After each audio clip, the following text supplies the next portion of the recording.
I want to say thank you to everybody here today, and especially to those of you who have been here to oppose every war, or who are now committed to opposing every war.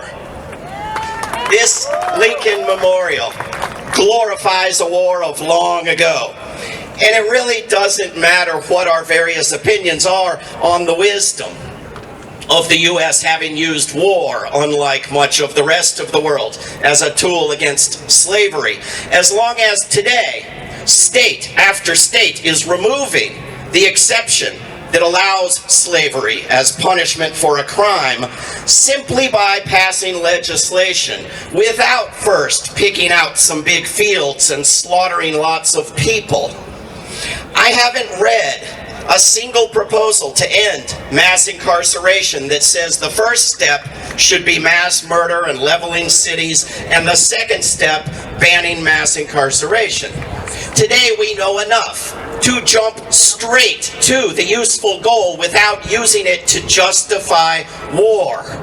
Today we have more effective tools than war to bring about change. Like it or not, we have progressed somewhat, but only somewhat.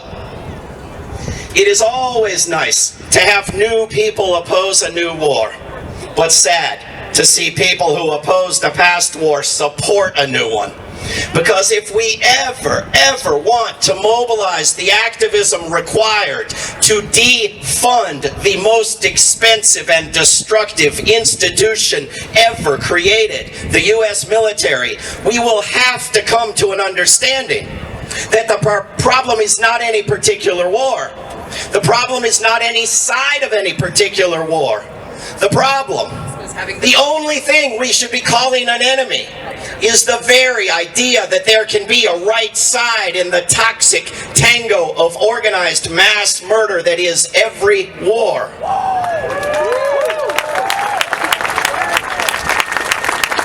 I'm not here to demand that the U.S. stop arming Ukraine in order to aid me or those near me.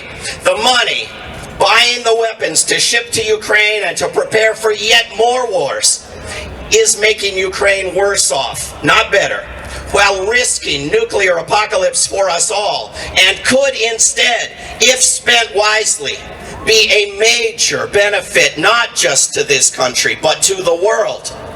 The U.S. government is blocking peace in Ukraine and telling you that it is only Ukraine demanding that the war go on, but you're not falling for that, are you? No! The massive rallies of 40 years ago against nuclear weapons disappeared, along with most of the weapons.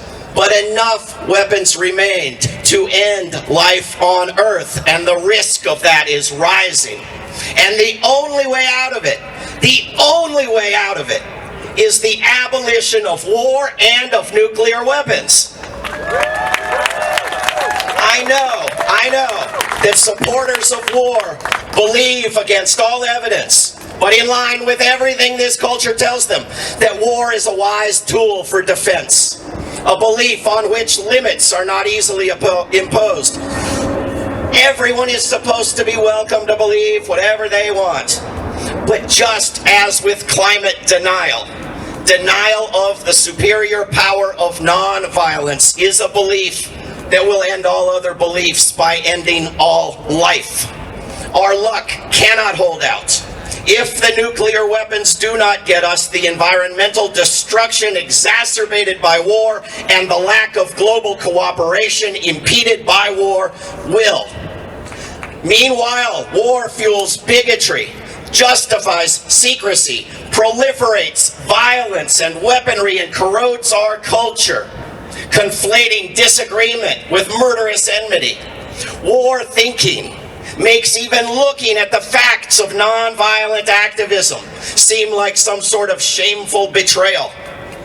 But our choice remains, as when Dr. King said it, between nonviolence and non-existence. Any world we can hope for our children and grandchildren is a world beyond war, A world perfectly possible if we choose it, in which governments behave with the minimal decency we expect of preschoolers. A world in which we don't litter this new Roman Forum with marble celebrations and phallic eyesores glorifying the greatest orgies of mass murder, but in which we model and praise generosity, humility, understanding, and self-sacrifice without violence. A world we will only get if we place ourselves in the way of business as usual in this town.